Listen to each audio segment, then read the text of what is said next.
Alalahanin mo rin naman ang mailalang sa iyo sa mga kaarawan ng iyong kabataan, bago dumating ang mga masamang araw, at ang mga taon ay lumapit, pagka iyong sasabihin, wala akong kaluguran sa mga yaon. Bago ang araw, at ang liwanag, at ang buwan, at ang mga bituin ay magdilim, at ang mga alapaap ay magsibalik pagkatapos ng ulan. Sa kaarawan na ang mga tagapaginat ng bahay ay manganginginig, at ang mga malakas na lalaki ay mapapayukod, at ang mga manggigiling ay mangaglilikat sapagkat sila'y kaunti, at yaong nagsisidungaw sa mga dungawan ay mga sisilaw. At ang mga pintuan ay sasarhan sa mga lansangan, pagka ang tunog ng giling ay humina, at ang isa ay babangon sa tinig ng ibon, at lahat ng mga anak na babae ng tugtugin ay mabababa.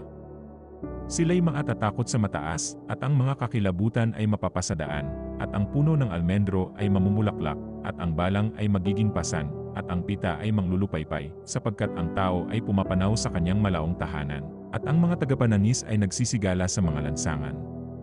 Bago ang panalimpilak ay mapatid, o ang mangkok na ginto ay mabasag, o ang banga ay mabasag sa bukal, o ang gulong ay masira sa balon. At ang alabok ay mauwi sa lupa gaya ng una, at ang diwa ay mababalik sa Diyos na nagbigay sa kanya.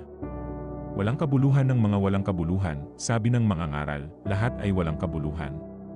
At bukod dito, sapagkat ang mga ngaral ay pantas, ay nagpatuloy siya ng pagtuturo ng kaalaman sa bayan. Siya'y nag-aral, at sumiyasat, at umayos ng maraming kawikaan. Humanap ang mga ngaral ng mga nakalulugod na salita, at ng nasusulat na matuwid na mga salita ng katotohanan. Ang mga salita ng pantas ay gaya ng mga tulis, at gaya ng mga pako na nakakapit na mabuti, ang mga salita ng mga pangulo ng mga kapulungan na nabigay mula sa isang pastor. At bukod dito, anak ko, maaralan ka, tungkol sa paggawa ng maraming aklat ay walang wakas, at ang maraming pag-aaral ay kapaguran ng katawan. Ito ang wakas ng bagay, lahat ay narinig, ikaw ay matakot sa Diyos, at sundin mo ang kanyang mga utos, sapagkat ito ang buong katungkulan ng tao.